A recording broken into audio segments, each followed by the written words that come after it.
اب آپ مجھے ایک بات بتاؤ کہ انہوں نے تو یہ سب کچھ دنیا کے لیے کیا ہوتا ہے نا, تو اس دنیا نے کیسی پیٹھ دکھائی ہوتی ہے.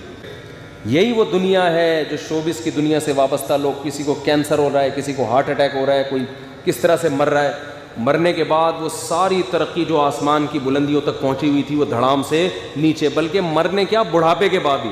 جو ہیروئنز بڑی خوبصورت اور جن کو فلموں والے چھوڑتے نہیں ہیں, عورت پہ تو بڑھاپا جلدی آتا ہے. آپ کو پتہ ہے گھاس وہ دیر تک قائم رہتی ہے اور پھول بہت جلدی مرجھا جاتا ہے. مرد تو پھر بھی کچھ دیر چلتا ہے. جو لڑکیاں شوبز کی دنیا سے وابستہ ہیں بہت جلد ان میں اٹریکشن ختم ہوتی ہے اور ان کو ایسے مسترد کر دیا جاتا ہے جیسے ٹیشو پیپر جو ہے نا, استعمال سے پہلے کتنا اچھا اور استعمال کے باہر کہاں پھینکا جاتا ہے, ردی کی ٹوکری میں. اور آپ ان کی عزت دیکھ رہے ہوتے, اسٹیج پہ ان کو پرانے بوڑھے اداکاروں کو بھی بلایا جا رہا ہے, ان کو ایوارڈ دیا جا رہا ہے. بھائی یہ 5 منٹ کی عزت ہو رہی ہے ان کی بس, اس کے بعد ان کو کوئی بھی نہیں. یہ ٹی وی کی اسکرین کے سامنے 10 منٹ کی, باقی کوئی نہیں پوچھنے والا ہوتا گھر میں. لیکن اس میں اتنا اچھا کلچر دکھایا جاتا تھا, اتنا باپ کا احترام, ماں کا احترام, میاں بیوی کے رشتے کو اتنا اچھا دکھایا جاتا تھا کہ فیملی سسٹم اور مضبوط ہوتا تھا. اب تو لوگ کہتے ہیں ڈرامہ آ رہا ہے, بیوی اس کی, یہ چکر وسیم بھائی سے چل رہا ہے, اور میاں کا چکر آفس میں کسی اور لڑکی سے چل رہا ہے. یہ چکر جب آپ گھروں میں دکھاؤ گے تو بھائی بیوی کو, اچھی بھلی عورت کو بھی خیال آئے گا کہ جب اس کا چل سکتا ہے تو میرے بھی تو وسیم بھائی رہتے ہیں پڑوس میں, اور دیکھنے میں بھی ان سے اچھے ہیں, ڈراموں میں جو آ رہا ہے اس. تو یہ چل رہا ہے مارکیٹ میں. تو میں اپنے زمانے کے جو اداکار ہیں نا, جو ہم بچپن میں اللہ معاف فرمائے توبہ کر لی تھی, وہ اس وقت بھی ابا کی طرف سے اجازت نہیں تھی, چھپ چھپا کے دیکھ لیا کرتے تھے, لیکن پھر توبہ بھی کر لی الحمدللہ. تو وہ میں ایکٹر کبھی کبھار یوٹیوب پہ دیکھتا ہوں اب کیسے لگ رہے ہیں وہ, اس زمانے کی ہیروئنیں اور اس زمانے کے ہیرو. ایک دفعہ میں نے اپنے گھر والوں کو بٹھایا, میں نے کہا ہمارے زمانے کی ہیروئن تھی اب دیکھ رہے ہیں. میں نے کہا عبرت, مجھے پتا ہے اب وہ خوبصورت نہیں ہوگی, عبرت کے لیے دیکھ رہا ہوں. تو میں نے گھر والوں کو کہا کہ اس کا نام مجھے یاد نہیں, وہ سرچ کر کے نکالا, دیکھا اللہ کی پناہ کیا انسان کا کباڑا ہوتا ہے یار بڑھاپے میں. میں نے کہا یہ وہ ہیرو ہیروئن ہے جن پہ ہم مرتے تھے یار, کیا ہینڈسم. اب دیکھو جھریاں, استری سے بھی یہ جھریاں ٹھیک نہیں ہوں گی. اب استری بھی کر لو گے تو آپ پلاسٹک سرجری کر کے تھک جاؤ, مگر یہ جھریاں ٹھیک ہونے والی نہیں. اب کوئی نہیں پوچھتا ان کو شوبز کی دنیا میں. اللہ کے بندوں وقت پہ شادی کر کے بچے پیدا کر لیتے, ان کو دین سکھاتے, اسلام سکھاتے. آج وہ تمہیں اتنی, ہم تو اپنی بوڑھی والدہ کو جانتے تھے, ماں جتنی بوڑھی ہو اتنی اچھی لگتی ہے کہ نہیں لگتی. ہمیں تو جب ہماری والدہ کی عمر زیادہ نہیں تھی اس وقت بھی محبت تھی, لیکن جب جیسے زیادہ بوڑھی ہوئی ہیں اس وقت تو ایسی محبت ہو گئی بھائی. اس وقت تو والدہ کے بغیر رہنا ممکن نہیں رہا. باریاں لگتی تھیں. سعودی عرب میں کیس آیا عدالت میں, سعودی عرب میں 2 بھائیوں نے اتنی لڑائی کی ہے کہ عدالت پہنچ گئے. ایک کہہ رہا تھا میری بوڑھی ماں میرے ساتھ رہے گی, دوسرا کہہ رہا تھا میرے ساتھ, اور ڈر تھا کہ ایک دوسرے کو جان سے نہ مار دیں. ہر آدمی چاہ رہا ہے ماں میرے ساتھ رہے. عدالت نے فیصلہ سنایا 6 مہینے اس کے ساتھ اور 6 مہینے اس کے ساتھ. جب مذہب سکھاؤ گے نا گھر میں عزت ہوگی, اور جب بچوں کو ڈراموں فلموں میں لگاؤ گے بچے ایکٹر تو اچھے بن جائیں گے, ڈانسر اچھے بن جائیں گے, اچھے سنگر بن جائیں گے. شوہر ہے تو اچھا شوہر نہیں بنے گا, بیوی ہے تو اچھی بیوی نہیں بنے گی, اولاد ہے تو اچھی اولاد نہیں بنے گی, باپ ہے تو اچھا باپ نہیں بنے گا. وہ سمجھ میں آ رہی ہے بات کہ نہیں آ رہی ہے؟ جتنے مشہور لوگ ہوتے ہیں آپ ان سے پوچھو ان کی بیویوں سے, کیا یہ اچھا شوہر بھی ہے؟ کیا یہ تمہاری اولاد تمہارا اکرام کرتی ہے؟ نہیں کرتی, الا ماشاء اللہ, اللہ کسی ایک کو نواز دیں. تو اس لیے عبرت حاصل کرنی چاہیے. لکنھا خلۃ قد سیق من دمھا, یہ دنیا ایسی بے وفا ہے 2 منٹ میں منہ موڑتی ہے. تو بھائی اللہ سے لا لگاؤ, تمہیں گھر میں بیوی سے بھی عزت ملے گی, اولاد سے بھی عزت ملے گی. ہم نے تو دیکھا ہے علماء کی اولادیں کیسا ان کو پالتی ہیں, جو حالانکہ انہوں نے وہ عیاشی نہیں دی ہوتی اپنی اولاد کو جو لبرل لوگ دے رہے ہوتے, پابندیاں لگائی ہوتی ہیں, لیکن ان پابندیوں کے اثرات ہیں. وہ اپنے باپ کی بھی خدمت کرتے ہیں, اپنی ماں کی بھی. تو میں یہ عرض کر رہا تھا کہ یہ جو فنکار اداکار ہیں نا, ان کی جوانی دیکھتے ہو تو ان کا بڑھاپا بھی دیکھ لیا کرو, اور گھروں میں جا کے دیکھا کرو گھر میں کون کتنی عزت دے رہا ہے. تنہا اکثر 100% کی بات نہیں کر رہا, کہیں کوئی ایکٹر مجھے فون کر کے کہے کہ آپ نے میرے بارے میں بولا, میں تو ایسے اکثر کی بات کر رہا ہوں. اکثر آخری عمر تنہائی کی گزارتے ہیں, کوئی ایوارڈ دینے والا نہیں, کوئی عزت کرنے والا نہیں, بچے چھوڑ چھاڑ کے بھاگ چکے. تو ابھی لاہور کا ایک کیس سامنے آیا, ایک پولیس آفیسر, بہت بڑا آفیسر, اپنے بچوں کو موبائل خرید کے دیا, آئی فون, بچوں کو گاڑیاں لے کے دی, اس نے سب کچھ کیا. جب بیمار ہوا نا تو ڈاکٹر نے کہا ان کے علاج پہ 20 لاکھ روپے خرچہ آئے گا. بچوں سے ڈاکٹر نے کہا کہ گاڑیاں بیچو, فون بیچو, علاج کرو. بچوں نے پیسے دینے سے بولو نا انکار کرا کہ ہم اگر یہ سب چیزیں بیچ باچ کے ابا تو ٹھیک ہو جائیں گے, ہم تو دوبارہ زیرو پہ آ جائیں گے. تو بالآخر وہ باپ مر گیا. یہ نتیجہ نکلتا ہے اپنی اولاد کو دین نہ سکھانے کا. سمجھتے ہو کہ نہیں سمجھتے؟ تو اچھے بھی سمجھیں گے جب بوڑھے ہو جاؤ گے. ابھی جوانی کی مستیاں ہیں, سمجھ میں نہیں آ رہی بات. تو آپ کی ساری صلاحیتیں جب بڑھاپا آنا شروع ہوگا, آپ نے پیسے سے کیا کیا, کریمیں لگا لیں اور سر پہ بال لگوا لیے اور سب کچھ ہو گیا, تو آہستہ آہستہ وہ چھوڑ جائیں گے ساتھ آپ کا. کیا خیال ہے؟ سب سے زیادہ ڈپریشن کے مریض پتہ ہے کون بنتے ہیں؟ جو دنیا میں سب سے زیادہ کامیاب سمجھے جاتے ہیں. دنیا میں سب سے زیادہ کامیاب پتہ ہے کون سمجھے جاتے ہیں؟ جن کے پاس عزت اور شہرت سب سے, پیسہ اور شہرت سب سے زیادہ ہو. اور پیسہ اور شہرت پتہ ہے سب سے زیادہ کس کے پاس ہوتا ہے؟ اداکاروں اور فنکاروں کے پاس ہوتا ہے.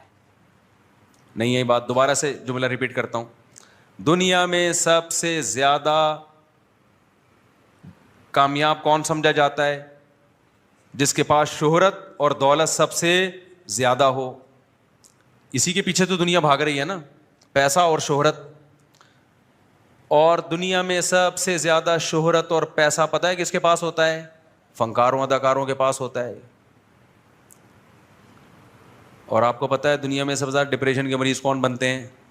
فنکار اداکار بنتے ہیں. ان کی جوانی نہیں دیکھو, ان کا بڑھاپا دیکھو. وجہ اس کی یہ کہ ان میں لوگوں کو اٹریکشن ان کی اسمارٹنیس کی وجہ سے ہوتی ہے, ان کی بیوٹی کی وجہ سے ہوتی ہے. اور فطرت آپ سے پیسہ نہیں چھینتی, سب سے پہلے آپ سے آپ کی بیوٹی چھینتی ہے. نہیں آئی میرا خیال ہے بات سمجھ. 40 سال کے بعد بیوٹی مارکیٹ سے کیا ہونے لگتی ہے؟ شارٹ. تو 40 سال میں ٹائم کتنا ہے یار پہنچنے میں؟ ہے وہی دھڑام سے نیچے آنا شروع ہوتا ہے انسان, دھڑام سے. ایک دن ایسا کرو, پرانا ہیرو 80 یا 84 کا وہ دیکھو 2023 میں کیسا لگ رہا ہے. بہت سے تو لگ ہی نہیں رہے ہوں گے, دنیا سے جا چکے ہوں گے. جو لگ رہے ہوں گے نا, آپ ان کو کمپیئر کرو تو آپ کی چیخیں نکل جائیں گی. سمجھ میں نہیں آ رہی میرا خیال ہے بات. اور پھر اپنے آپ کو اس جگہ رکھ کے دیکھو کہ یہ 30 سال میں اس کا جغرافیہ ایسا چینج ہو گیا, تو میں 2032 میں کیسا لگ رہا ہوں گا. اب تو اپلیکیشن سے آ رہی ہیں, اس میں لکھ کے ڈال دو, میں اپنی تصویر ڈال کے نا 2032 لکھ دو, تو آپ کو اندازہ ہو جائے گا یار سارے آوے کا آوا کیا ہو گیا, سارا ہی بیڑا غرق ہو گیا, سارا ہی برباد ہو گیا یار یہ تو. میں اور مردوں میں بیوٹی زیادہ ہوتی ہے خواتین میں جمال تو مردوں میں زیادہ ہے. خواتین کا بیچاریوں کی بیوٹی کا بیڑا جلدی غرق ہوتا ہے. اب کوئی ہم کسی خاتون کو سمجھا رہے ہوں, مذہب کہہ رہا ہے کہ آپ بر وقت نکاح کر کے اپنے آپ کو ٹھکانے لگا دو, اولاد پیدا کر کے کسی خاندان میں جگہ بنا لو, اپنی اولاد پیدا کر لو. اس پہ ہندو مذاق اڑا رہا ہے ہمارا, ہندو لڑکیاں بھی مذاق اڑا رہی ہیں, لائف کو انجوائے کرو. ابے بھائی تو 40 سال کی ہو جائے گی پھر انجوائے کرنا, 40 سال کے بعد دھڑام سے نیچے آنا شروع ہوگی. اس کے بعد تمہیں ہمارے بیانات سمجھ میں آئیں گے. کاش ہماری اولادیں ہوتی, بہو ہوتے, داماد ہوتے, ہمارے بہویں ہوتی, ایک گھر ہوتا, ہمارا پریوار ہوتا انڈیا میں جسے کہتے ہیں. لیکن اب کچھ بھی نہیں ہے. اب ایک کتا ہوگا آپ کے پاس جس کو لے کے آپ نے پارکوں میں گھومنا ہے, اور کوئی لفٹ نہیں کرائے گا آپ کو. تو آپ کے پاس جتنی بھی دولت آ جائے بھائی, جتنی بھی بیوٹی ہو, یہ چیزیں چھنتی ہیں اور دنیا میں چھن جاتی ہیں. دولت نہیں چھنتی, لیکن دولت سے جو چیزیں حاصل کی ہیں وہ ساری چیزیں اللہ چھین لیتا ہے. تو نوٹوں کو چبانا ہے, کیا کرنا ہے پھر آپ نے, ہیں بھائی؟ آپ دولت سے اچھا کھاتے ہو, 40 سال کے بعد آہستہ آہستہ اچھا کھانے کی طاقت ختم. آپ دولت سے لڈو کھاتے ہو روزانہ, 40 سال کے بعد ڈاکٹر کہہ رہا ہے لڈو کھائے نا تو شوگر ہو جائے گی آپ کو, وزن بڑھ جائے گا. ہر چیز پہ پابندیاں, پھر کڈنی کے مسائل, پھر کینسر تو ایسی بیماری ہے وہ تو کبھی بھی ہو سکتی ہے, کوئی بھی سبب ہو سکتا ہے اس کا. کیا حالت ہوتی ہے یار انسان کی. تو اس لیے حضرت مجذوب رحمۃ اللہ علیہ کہہ گئے جگہ جی لگانے کی دنیا نہیں ہے, یہ عبرت کی جا ہے تماشا نہیں. یہ تو ویسے شعر ہے لیکن میں نے رپورٹ کے انداز میں پیش کیا آپ کے سامنے. جگہ جی لگانے کی دنیا نہیں ہے, یہ عبرت کی جا ہے تماشا نہیں ہے. غیر مسلموں کو دل لگانے تو اس سے, اور کمال کی بات ہے جو دنیا سے دل نہیں لگاتا دل بھی اسی کا لگتا ہے, یعنی ہر چیز میں دل اس کا لگتا ہے, ہر چیز کو انجوائے کرتا ہے, وہ مزے کی زندگی ہوتی ہے اس کی, ضمیر مطمئن ہے, خوش ہے, اس کا مستقبل محفوظ ہے. غیر مسلم لوگ کما کے اولادیں نہیں ہیں. مسلمان کیا کرتا ہے, کما بھی رہا ہے, بچے بھی پیدا ہو رہے ہیں, کل یہ اولاد اس کا سہارا بنتی ہے. ہم تو بیسیوں گھروں کو جانتے ہیں, سارا خرچہ کس نے اٹھایا ہوا ہے, اولادوں نے اٹھایا ہوا ہے. محبت بھی مل رہی ہے. تو تھوڑی سی ٹینشن اٹھا لو اسلام کی, یہ ٹینشن آپ کو بڑی بڑی ٹینشنوں کے پہاڑوں سے بچائے گی. خیر یہ تو ایک کانسیپٹ کلیئر کرنا تھا جو آج میرا ٹاپک نہیں تھا, لیکن بات لمبی ہو گئی کیونکہ بڑے بڑے گدھے مارکیٹ میں آ رہے ہیں. صحیح ہے نا, کہہ رہے ہیں سب کچھ پیسہ ہی ہے سب. پہلے یہ بات لوگ بولتے ہوئے ڈرتے تھے کہ اللہ ناراض نہ ہو جائے, لیکن آپ کھلے عام بول رہے ہیں. تو اس طرح کے جتنے گدھے مارکیٹ میں آ رہے ہیں نا کہ ہمیں گاندھی کی پیدائش سے کیا کرنا, ہمیں علامہ اقبال کب پیدا ہوا, ہمیں کیا کرنا, تو ان سے بولے تجھے اس سے کیا کرنا ہے, تیرا ابا کب پیدا ہوا اور تیرے ابا کا نام کیا ہے, اماں سے کیوں پوچھا آپ نے. اگر آپ اس لیے کہ آپ کا باپ آپ کا محسن ہے تو بھائی گاندھی جی بھی ہندوؤں کے محسن ہیں, قائد اعظم ہمارے محسن ہیں. اگر آپ کو اس میں اختلاف ہے تو ایک الگ بات ہے. جو محسنین ہوتے ہیں ان کے بارے میں جاننا یہ انسانیت ہے. بعض لوگوں نے یہ بھی کہا اپنے بچوں کو میڈیکل کالج میں نہیں پڑھاؤ, پیسہ پیسہ, ڈاکٹر کتنا کما لیتا ہے, بزنس کرو بزنس. تو جب بیمار ہوگا تو علاج کرانے کے لیے کس کے پاس جائے گا بھائی, تو اس ڈاکٹر کو جا کے کہہ رہا ہے جب وہ تجھے ٹیکا ٹھوک رہا ہو نا کہ تو گدھا ہے, تو میری طرح بزنس کرتا تو کیا ٹیکے ٹھوک رہا ہے بیٹھ کے میرے. مجھے ان گدھوں پہ خدا کی قسم اشکال نہیں ہوتا کیونکہ وہ تو گدھے ہیں. مجھے ہوتا ہے نیچے جو کمنٹس کر رہے ہوتے ہیں نا پازیٹیو, ویل ڈن, بات بندے نے بالکل صحیح کی ہے, یہ نیچے کمنٹس ہو رہے ہوتے کہہ رہے بات بندے نے کچھ بہت سارے, کوئی ایک آدھ کی بات نہیں, اب تو بہت سارے موٹیویشنل اسپیکر آ گئے ہیں جو اس طرح کی باتیں کر رہے ہیں.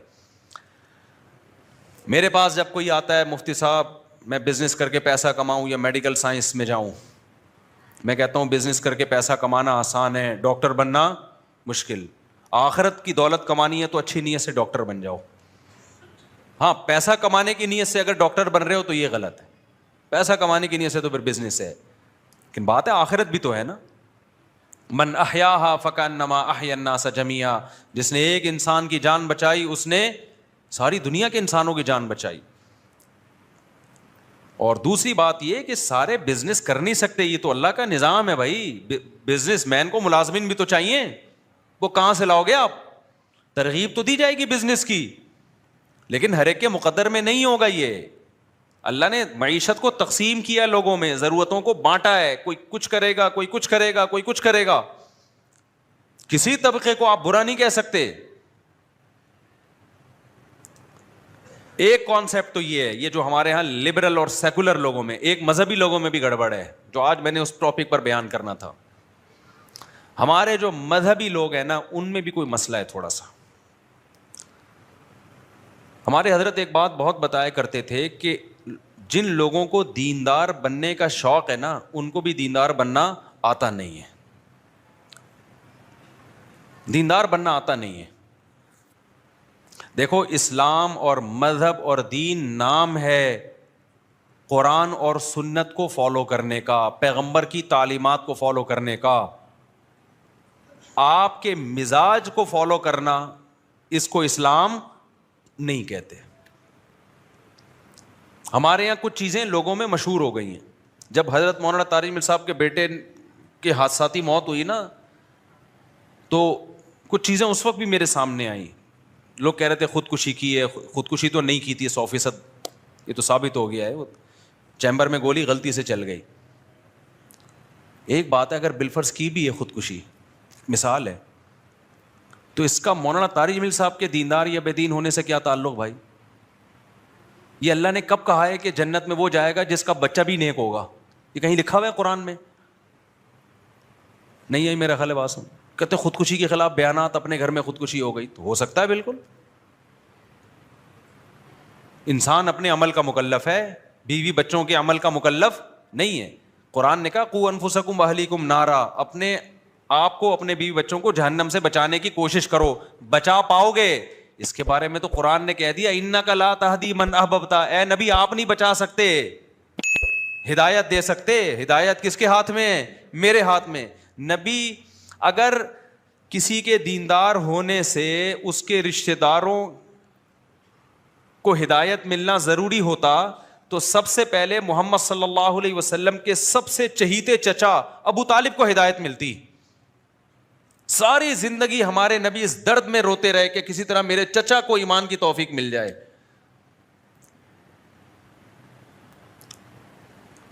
نوح علیہ الصلاۃ والسلام نے 950 سال تبلیغ کی ہے، بیٹا کافر ہو کے مرا ہے.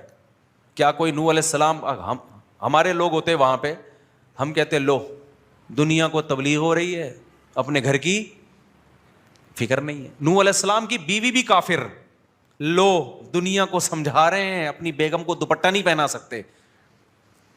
یہ آج کل باتیں مارکیٹ میں کیا کر رہی ہیں. میں طلبہ سے جامعۃ الرشید میں پڑھاتا ہوں نا، طلبہ کو وہ چونکہ مولوی بن رہے ہیں نا، مدرسے تو مولانا بننے کی فیکٹریاں ہوتی ہیں، مال پروڈکٹ ہر سال تیار ہو کے نکلتا ہے. تو میں ان کو ایک بات سمجھا رہا تھا کہ کبھی نا اوٹ پٹانگ دعوے نہیں کرنا، ہمیشہ نیچر پہ چلنا، اور جو ریالٹی ہے نا اس سے آگے نکلنے کی کوشش مت کرنا. فنٹر گیری اللہ کو پسند نہیں ہے. حضرت مولانا اشرف علی تھانوی رحمۃ اللہ علیہ کی جو سب سے بڑی خاصیت تھی نا، وہ ہمیشہ ریالٹی پہ بات کرتے تھے، ہمیشہ ریالٹی پہ. ان کی جتنے مواعظ ہیں، خطبات حکیم الامہ کے نام سے اتنے سارے مواعظ چھپے ہوئے، ان کے سینکڑوں کتابیں لکھی ہیں انہوں نے. جب ان کی موت واقع ہو رہی تھی تو عینی شاہدین کا بیان ہے کہ ان کی دونوں انگلیوں سے روشنی کی کرنیں نکل رہی تھیں. ایک کرامت کے طور پہ اللہ نے یہ دکھایا، کیونکہ ساری زندگی انہوں نے اپنے قلم سے اصلاحی امت کا بہت کام لیا اللہ نے. میں نے بہت پڑھا ہے حضرت مولانا شیخ تھانوی رحمۃ اللہ علیہ کو بچپن میں. اگر میں نے ان کو نہ پڑھا ہوتا شاید آج میں یہاں نہ بیٹھا ہوتا. لیکن ان کی اردو بہت گاڑھی ہے، بہت ثقیل اردو استعمال ہوتی. کچھ کتابیں حضرت مولانا شیخ تھانوی کی طرف منسوب ہیں جو ان کی ہے نہیں، کچھ اوٹ پٹانگ چیزیں. تو خیر، کبھی بھی ریالٹی سے ہٹ کے مت جاؤ. مثلا میں نے طلبہ کو سمجھایا، میں نے کہا جب تم کل مولانا بنو گے تو اخلاق پر بیان کرو گے. اچھے اخلاق وہ ہوتے ہیں انسان غصہ نہ کرے، ہر ایک سے تمیز سے بات کرے، نیک لوگوں کے گھر میں ہمیشہ محبتیں ہوتی ہیں، کبھی جھگڑے نہیں ہوتے. یہ ہمارے واعظین بیان کر رہے ہوتے ہیں. پتہ چلا آپ کے گھر میں ہو گیا پڈا، لوگ کہیں گے دیکھو بھائی محبتوں پہ بیان ہوتے ہیں، اپنے گھر سے چیخنے چلانے کی آوازیں آ رہی. ہمیشہ بیان یہ ہوتا ہے طلاق بہت بری چیز ہے، عزت دار لوگوں کا کام نہیں ہے. لو حضرت جی کی اپنی بیگم کو کیا ہو گئی؟ ڈیورس ہو گئی. لو بھیا. ہمیشہ بیان ہوتا ہے کاؤنسلنگ، ہم گھروں کو جوڑتے ہیں، جوڑنے میں ثواب ملتا ہے. لو اپنا گھر بچا نہیں سکے، دوسروں کی کیا کر رہے ہیں؟ کاؤنسلنگ کر کے گھروں کو جوڑ رہے ہیں. میں نے کہا یہ پھینکو ہی نہیں. بولو بھائی ہم گھر جوڑنے کی کوشش کرتے ہیں، جوڑنا ہمارے ہاتھ میں، اپنا نہیں جوڑ سکتے، ٹھیک ہے نا، کیونکہ تالی دونوں ہاتھوں سے بجتی ہے بھائی. اچھا، نیک لوگوں کو بیوی ہمیشہ نیک ملتی ہے، اچھی عورتوں کو ہمیشہ بندہ اچھا ملتا ہے. کہیں بھی نہیں لکھا ہوا ہے نا قرآن میں نہ حدیث. بعض دفعہ بڑے نیک ہوتے ہیں فراڈن مل جاتی ہے، بعض دفعہ ایک عالمہ پاکیزہ پردے دار ہوتی ہے، بندہ 2 نمبر مل جاتا ہے اس کو. یہ سب کچھ ہوتا ہے. استخاروں کی پیداوار ایسی ہی ہوتی ہے. یہ جو آج کل خلاف سنت استخارے نکال رہے ہیں نا، استخارہ نکالا اور یہ والا رشتہ نکل آیا تو پھر وہ چرسی نکلتا ہے اس میں، کیونکہ آپ شریعت سے آگے. شریعت نے کب کہا استخارہ نکال کے شادی کرو بھائی؟ شریعت نے کہا مشورے کرو، لوگوں سے اس کی تحقیق کرو. فردی چیزیں بنائی ہوئی ہیں. ایک خاتون نے کہا میرا ایک رشتہ آیا ہوا ہے, اور میں نے کہا بھائی وہ آپ کے ابا نے اس کی تحقیق کی ہے, اس کے دوستوں سے اس کے ساتھ سفر کیا یا اس کی پوری انکوائری کی ہے؟ نہیں, میں نماز پڑھتی ہوں, تہجد پڑھتی ہوں, مجھے یقین ہے اللہ میرے ساتھ غلط نہیں کر سکتا, مجھے یقین ہے میرا اللہ میرے ساتھ ہے, میں اللہ پہ توکل کروں گی. ابے کیوں بھائی, تو کیا مریخ سے آئی ہوئی ہے, کوئی الگ ٹائپ کی خاتون ہے کیا کہ تو پہلی ہے جس نے تہجد پڑھی ہے؟ کیا تہجد گزاروں کو چرسی ہیروئن سے نہیں ملتے, 2 نمبر نہیں مل جاتے؟ اسلام نے کب کہا ہے کہ جب تم تہجد پڑھتے ہو تو جو آ جائے ہاں کر دو؟ یہ کہاں اسلام نے؟ ابے یار آپ لوگ کو سمجھ میں نہیں آ رہا. اللہ میاں نے اسباب کے ساتھ دنیا کو جوڑا ہے میرے بھائی. دعا اسباب کے بعد قبول ہوتی ہے, اسباب اختیار کیے بغیر دعاؤں کو فوکس کرو گے, اس کا مطلب آپ دعاؤں میں ہی مخلص نہیں ہو. ایک آدمی کما نہیں رہا, بیٹھا بیٹھا دعائیں مانگ رہا ہے, اللہ روٹی دے دے, تو قیامت تک مانگ مانگ کے مر جائے گا, روٹی نہیں ملے گی اس کو, اٹھ کے پھوٹنا پڑے گا, جانا پڑے گا بازار میں. ایک صاحب آئے مجھے کہنے لگے میرا بیٹا کسی کام کا نہیں ہے, الحمدللہ ایسے ایسے اللہ نے ماشاءاللہ مسلمانوں کو اولادیں دی ہیں, میں اس کی شادی کر رہا ہوں شاید کچھ بن جائے. میں نے کہا اگر نہیں بنا, بے روزگار ہے, کرتا ورتا بھی الحمدللہ, بہت سارے کیسز آئے ہمارے پاس, ایک کیس نہیں ہے یہ. حالانکہ میں تو صبح شام شادیوں کی ترغیب دیتا ہوں. ان کا خیال یہ تھا میں تو بولوں گا ماشاءاللہ یار یہ ہوتا ہے باپ, بچہ کسی کام کا نہیں ہے پھر بھی 4 شادیاں کرا دی اس کی, ماشاءاللہ. میں نے ایسا نہیں کہا اس کو, میں نے کہا نہ یہ کم بخت کچھ کر رہا ہے, کوئی ہلے جلے کچھ, چلو پھر اپنی ذمہ داریاں پوری کر رہا ہو, آپ کو پتا ہے آج نہیں تو کل اپنے پاؤں پہ کھڑا ہو جائے گا یہ, تو چلو اب میں تعاون کر دیتا ہوں. اپنی ذمہ داری تو یہ پوری نہیں کر رہا, پڑا رہتا ہے پوستیوں کی طرح. بہت سے بچے ایسے ہوتے ہیں کہ نہیں ہوتے. میں نے کہا اس کی شادی نہیں کرانا, پچھتاؤ گے, اگلے کی زندگی بھی تباہ ہوگی جو آئے گی. کہہ رہے نہیں یار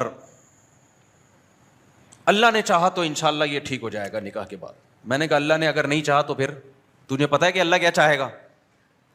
یہ بہت لوگ بولتے ہیں اللہ نے چاہا تو ہو جائے گا. ابے اللہ نے چاہا تو ہو تو جائے گا یقیناً, لیکن آپ کو یہ کیسے پتا چل گیا کہ اللہ یہ چاہے گا بھی؟ اللہ نے نہیں چاہا تو کیا ہوگا؟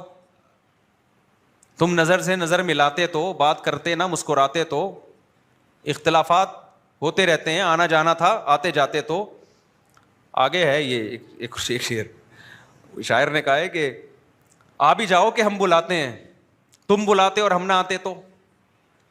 یہ شعر کا اس سے تعلق نہیں, صرف تو پہ میں نے سنا ہے. یہ جو میں نے بیان میں تو کا لفظ استعمال کیا نا, اس پہ مجھے یہ شعر یاد ہے. وہ کہتے ہیں بھائی وہ بچہ جو ہے نا ماشاءاللہ وہ انشاءاللہ اللہ نے چاہا تو ہو جائے گا, اللہ پہ توکل کر رہا ہوں نکاح میں. میں نے کہا بھائی جان ایسا توکل جائز, بولو توکل وہ کرے گا جو محنت کر رہا ہو, اپنی ذمہ داری پوری کر رہا ہو. پھر اس میں کچھ کمی بیشی ہو رہی ہے, چلو یار میں نے اپنی ذمہ داری پوری کی, کچھ کام کون کرے گا؟ کچھ اللہ برکت دے دے گا. ان کے سمجھ میں نہیں آیا, بہت سے لوگوں نے ایسا کیا ہے, کر دی شادی, اس کے بعد جو بیڑا غرق ہوا ہے بہوؤں کا, وہ اور پوستی بن کے بیٹھ جاتے ہیں. کہتے ہیں اب اس چکر میں ہم کما لیتے کہ شادی ابا نے کر دی, بچے اسپیڈ سے کیا ہو رہے ہیں, اب بیان میرا نا لگا کے بچے پیدا ہو رہے ہیں. مفتی صاحب نے کہا 15.5, 16, 17, 18 یہ رپورٹیں چل رہی ہیں. خرچہ کس پہ آ رہا ہے؟ دادا پہ. بول رہے کم بخت. اور پھر دادا کو یہ بھی امید نہیں ہے کہ یہ بچے بڑے ہو کر کچھ کما لیں گے. ان کو پتا ہے جیسا باپ ہے بچے بھی, پروڈکٹ بھی ویسی آئے گی مارکیٹ میں. تو یہ بے موقع توکل ہے, بے موقع لوگ کر رہے ہوتے ہیں. بھائی اللہ نے چاہا تو. ایک صاحب آئے, ان کا داماد ان کی بیٹی کو 30 سال سے ستا رہا ہے اور بیٹی بالکل ہو گئی پاگل, دماغی توازن ہو گیا اس کا خراب. 30 سال بعد مشورہ لینے کے لیے آئے کہ میں داماد سے ڈیورس لینا چاہ رہا ہوں, ابھی بھی مجھے کانفیڈنس اس میں اتنا کانفیڈنٹ نہیں ہوں. میں نے کہا تھوڑا اور لیٹ آ جاتے. کہہ رہے ہیں ایکچولی ہوا یہ کہ ہماری سوسائٹی میں طلاق کا رواج نہیں ہے, تو ہم نے سوچا داماد جب پتہ چلا بہت خراب ہے اور یہ ایسی حرکتیں کر رہا ہے, لڑکیوں میں انوالو ہے اور نان نفقہ نہیں دے رہا, تو ہم نے کہا بھائی ہم اللہ سے دعا مانگتے ہیں, بڑے بڑے پتھر دل اللہ دعاؤں کے ذریعے سے چینج کر دیتا ہے, تو ہم اللہ پہ اعتماد کرتے ہیں. بیٹی کو بھی ہم نے سمجھایا, ہم نے دعا مانگتے رہے, پھر یہ کیا, پھر یہ وظیفہ پڑھا, پھر یہ پڑھی, پھر ہمیں لگا کہ نہیں یہ ٹھیک نہیں ہوگا, لیکن پھر ہمیں خیال آیا کہ اللہ کے یہاں دیر ہے اندھیر نہیں ہے, اور بالآخر بیٹی کا ہو گیا بیڑا, دماغ ہی خراب ہو گیا اس کا. اور بھائی جان اللہ میاں کے ہاں دیر ہے اندھیر نہیں ہے, 100% درست. اس کا یہ مطلب نہیں ہے جو آپ سمجھ رہے ہو, اس کا مطلب یہ ہے کہ جب حدود اللہ پہ قائم رہنا ممکن نہ ہو, قرآن میں اللہ نے کہا ہے کہ علیحدگی اختیار کرو. جس اللہ نے یہ کہا کہ اللہ کے یہاں دیر ہے اندھیر نہیں, اسی اللہ نے یہ بھی تو کہا ہے نا کہ جب حدود اللہ پہ قائم رہنا ممکن نہ ہو تو کیا کر لو, وہیں یتفرقا یغنی اللہ کلا من سعتہ, علیحدگی اختیار کرو گے اللہ دونوں کو غنی کر دے گا, ٹینشن نہ لو اس کی. طلاق بری چیز ہے لیکن ایسی شدید مجبوری میں تو اچھی چیز ہے, یہ بھی تو اللہ نے ہی کہا ہے. پھر جب آپ علیحدگی کا سوچتے, پھر آپ کو خیال آتا دوبارہ شادی کیسے ہوگی, تو پھر سوچتے کہ اللہ کے یہاں دیر ہے اندھیر نہیں ہے. یہ اس موقع پہ سوچنے کا جملہ تھا. یہ علماء نے لکھا ہے بعض صورتوں میں ڈیورس واجب ہے, طلاق نہیں دیتا کوئی یا نہیں لیتی عورت تو گناہگار ہوگی. ایسا نہ ہو کہ فری میں بلا وجہ یہ کام شروع کر دیں. جب یہ کنڈیشن ہو کہ مار دھاڑ سے ایک دوسرے کا سر پھاڑ رہے ہو, خودکشیوں کے خیالات آ رہے ہوں, تو اسلام کیا کہتا ہے, علیحدگی اختیار کرو, چپکا کے نہیں رکھو ایک دوسرے کے ساتھ.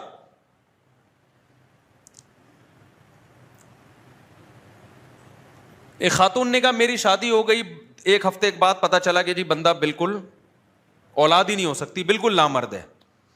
میں نے صبر کیا, کیونکہ صبر کرنے والوں کے ساتھ کون ہے, اللہ ہے. اور اس صبر کا مجھے یہ صلہ ملا کہ 20-25 سال میں نے اس شوہر کے ساتھ گزارا کیا, نہ اولاد نہ کوئی ڈیزائرز پوری کر سکتا ہے وہ, لیکن اب وہ مجھے پہ شک کرنے لگا ہے کہ یہ اتنی پاک دامنی کے ساتھ میرے ساتھ رہ رہی ہے تو لگتا ہے کہ دال میں کچھ کالا کالا ہے. کہتی مجھے یہ وفا کا صلہ ملا. میں نے کہا آپ نے جو صبر کے فضائل سنے ہوئے تھے نا وہ اس موقع کے نہیں تھے, وہ اس موقع کے ہی نہیں تھے. وہ شادی جب ایک بندے نے دھوکہ دیا ہے, آپ کو بتایا نہیں کہ اتنی بڑی بیماری ہے, پیسوں میں دھوکہ دے دے چل جاتا ہے, عمر کا دھوکہ دے دے, تھا 40 کا بتایا 30 کا چل جائے گا. پتھر سے تھوڑی شادی ہوتی ہے, کسی دیوار سے تھوڑی شادی ہوتی ہے. نکاح کا تو بنیادی مقصد ہی اولاد ہے. اس معاملے میں جب دھوکہ دے دیا, ایک دھوکے باز کے ساتھ اب وفا کر رہی ہو آپ, بیڑا غرق کر دیا پوری زندگی اپنی, اور اب 30 سال کے بعد طلاق لے کے کہاں جائے گی وہ. یہ ہے ہمارے دینداروں کے غلط کانسیپٹ. نہیں آ رہی کھوپڑی شریف میں بات, بھائی جان کیا ہو گیا, سمجھ میں آ رہی ہے بات. تو فرضی چیزیں کی ہوئی ہیں. اور ایک غلط کانسیپٹ ہے, دینداروں کے پاس پیسہ اچھا نہیں لگتا لوگوں کو, یہ تو بہت بڑا مسئلہ ہے. جیسے پیسے سیکولر طبقے کی تو کھوپڑی آؤٹ ہو گئی نا پیسے سے, اس کے ہاں تو سب کچھ کیا ہے, پیسہ ہے. ایسے ہی ہمارے ہاں دینداری اور بزرگی کا معیار یہ کہ پھٹے پرانے کپڑے پہنے اور ناڑا لٹک رہا ہو اس میں سے. کیونکہ جب میں بائک پہ پھٹی پھٹپٹی بائک پہ جاتا تھا, لوگ کہتے تھے حضرت کیا حضرت کو اللہ نے مقام عطا فرمایا. اب میں ریوو میں جا رہا ہوں تو لوگ کہتے ہیں اس کو دیکھو یار بدل گیا, بندہ کیا ہو, بدل گیا. وہ بات نہیں رہی, روحانیت ختم. ریوو کا روحانیت سے کیا تعلق ہے اللہ کے بندے؟ یہ کون سی حدیث میں لکھا ہوا ہے؟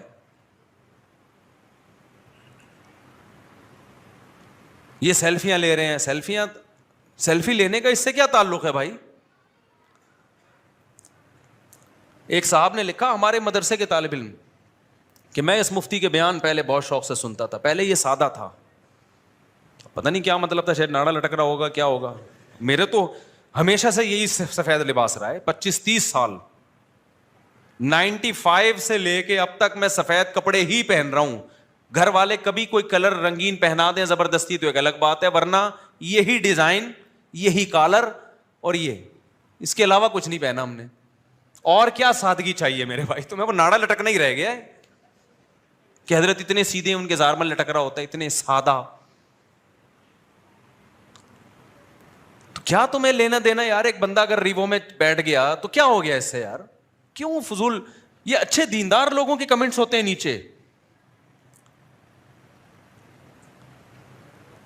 یہ بھی ایک دماغ ہے. کہتے ہیں حضور صلی اللہ علیہ وسلم کی زندگی تو بہت سادہ تھی. دیکھو ہمارے نبی کی زندگی میں تو پھر سفید کپڑے بھی نہیں تھے. اگر نبی کی زندگی کو فالو کرنا ہے تو اس میں پھر جو کی روٹی ہے, گندم کی روٹی بولو نہیں ہے. پھر تو علماء کو چاہیے کہ ایک ٹائم جو کی روٹی کھائیں بس. پھر اس میں ایک لنگی ہے, کبھی اوپر کی چادر تھی کبھی نہیں تھی. وداؤٹ قمیض ہمارے نبی صلی اللہ علیہ وسلم گھومتے تھے, اس لیے کہ کپڑا ہی نہیں تھا. پھر تو اگلا بیان میرا دھوتی پہن کے ہوگا, وداؤٹ بنیان. پھر دیکھتا ہوں ایسی سادگی آپ افورڈ کر پاؤ گے کہ نہیں کر پاؤ گے. پھر 40 دن گھر میں چولہا نہیں جلتا تھا. پھر یہ والی زندگی ہے 40 دن, پھر آپ بھی کبھی گھر میں ہم چولہا نہیں جلے, کوئی ٹکے گا گھر میں؟ اب تو 4 کی باتیں کر رہا ہوتا ہوں, اس کے بعد ایک بھی نہیں ہوگا گھر میں. او بھائی وہ جو نبی کی زندگی تھی نا, یہ سادگی والی کی, ایک لنگی ہے اوپر پہننے کی, قمیض بھی غربت تھی, مسکنت تھی. یہ نبی کی اختیاری تھی. اس میں نبی نے ہمیں اپنے آپ کو فالو کرنے کا حکم نہیں دیا. اگر فالو کرنے کا حکم دیا ہوتا تو حضرت عثمان اور عبد الرحمن بن عوف کی بھی یہ زندگی ہوتی. ان کی تو بڑی لگژری زندگی تھی. حضرت عثمان کے اونٹ تجارتی ایک دفعہ مدینہ میں آئے ہیں نا, تو مدینہ کی زمین ہلنے لگی. پتا چلا کہ سینکڑوں اونٹ مال سے بھرے ہوئے مدینہ میں آ رہے ہیں. اونٹ کا چغازہ وزن ہوتا ہے. جب سینکڑوں اونٹ لدے ہوئے آ رہے ہوتے ہیں, پتا چل غبار سے اور اس کی شان و شوکت سے پتا چلا کہ کس کا تجارتی قافلہ آ رہا ہے, عثمان کا. نہیں آئی میرا خیال ہے بات سمجھ میں. تو ہمارے نبی نے تو ان کو منع نہیں کیا. یہ ہمارے نبی کا فقر اختیاری تھا. اللہ نے آپ کا مزاج ایسا بنایا تھا. اس میں بہت ساری حکمتیں تھیں. وہ حکمتیں کیا تھی اس پر میں کئی دفعہ بیان کر چکا ہوں, ابھی یہ میرا ٹاپک نہیں ہے.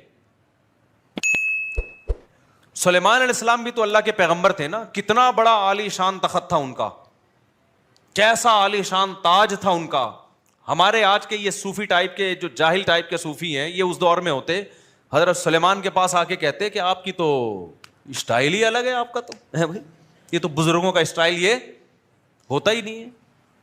آپ کا تو لشکر دیکھو اور لگژری زندگی دیکھو. آپ کا تو تخت اتنا بڑا عالی شان تخت تھا. سلیمان علیہ السلام ایک چھپڑا بھی تو بنوا سکتے تھے نا بیٹھنے کے لیے.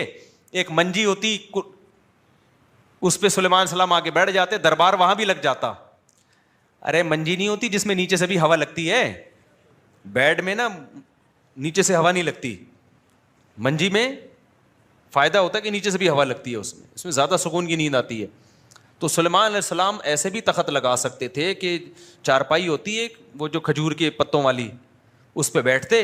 ہمارے نبی کا تخت تو یہی تھا بھائی. ہمارے نبی زیادہ بڑے بادشاہ تھے سلیمان علیہ السلام سے, لیکن تخت کیسا تھا؟ ایک بوریا چٹائی جس میں نشان پڑ جاتے تھے.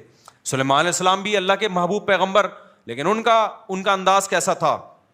اتنا عالی شان تخت, ملکہ سبا دیکھ کے ہوش اڑ گئے.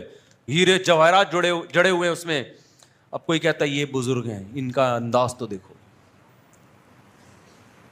اور بات کا انداز بھی وہی تھا. ہدہد مارکیٹ سے شارٹ ہوا, سلیمان علیہ السلام نے فرمایا وداؤٹ پرمیشن یہ مارکیٹ سے شارٹ کیوں ہوا ہے؟ جب آئے گا اگر اس نے معقول ریزن پیش نہیں کی, اس کو میں سزا دوں گا یا اس کو ذبح کر ڈالوں گا میں.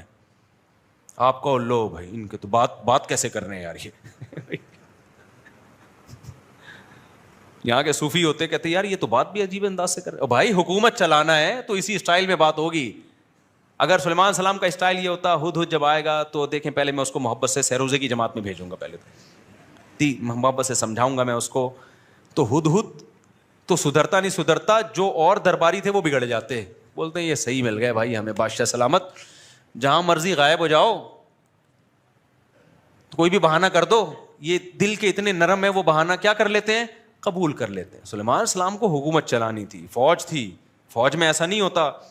میدان جنگ میں فوجی مارکیٹ سے شارٹ ہے تو آفیسر آئے کہہ رہا ہے آپ کہاں گئے ہوئے تھے؟ بیٹا ابھی تو جنگ شروع ہونے والی ہے, میری نانی کا انتقال ہو گیا تھا سر, میں وہاں گیا تھا. کوئی بات نہیں بیٹا, انسان کے اخلاق اچھے ہونے چاہیے, میں تمہیں کوئی سزا نہیں دینا چاہتا, آئندہ خیال کرنا. نانا کا انتقال پہ بتا کے جانا. ایسا ہوتا ہے؟ کسی فوج میں نہیں ہوتا. نظام چلانا ہے بھائی, اس میں ڈانٹ بھی ہے, سزا بھی ہے, دھمکیاں بھی ہیں, کورٹ مارشل بھی ہے. تو جس کی نیچرل لائف ہوگی اس میں دھمکیاں بھی ہوں گی, بدماشیاں بھی ہوں گی, پھٹے بھی ہوں گے, اللہ نہ کرے طلاقیں بھی ہو سکتی ہیں, سب کچھ ہو سکتا ہے. یہ سب سوسائٹی کا حصہ ہے. وجہ اس کی یہ کہ ہو سکتا ہے آپ صحیح ہو, سامنے والا ٹھیک نہ ہو, اور یہ بھی ہو سکتا ہے سامنے والا ٹھیک ہے, آپ ٹھیک نہ ہو. عورت بعض دفعہ بہت نیک ہوتی ہے, بندہ بہت ہی 2 نمبر آدمی ہوتا ہے, وہ طلاق لے لیتی ہے. لوگ کہتے ہیں لو بھائی عالمہ ہے, با پردہ ہے, مدرسوں میں ساری زندگی گزار دی اور اپنے شوہر کے ساتھ نباہ نہیں کر سکی. اب ہمیں سمجھا, او بھائی ہو سکتا ہے وہ شوہر اتنا نالائق ہو کہ وہ نباہ کے قابل ہی نہ ہو. تو یہ موضوع بڑا تھوڑا سا لمبا ہے, ابھی وقت ہمارا چونکہ ختم ہو گیا, تو جمعے کی نماز کے بعد کچھ سوالات کا سیشن بھی ہوگا, کچھ اس موضوع کو تھوڑا سا میں کمپلیٹ کروں گا. تو یہ وہ چیزیں جن کا دینداری سے کوئی تعلق بولو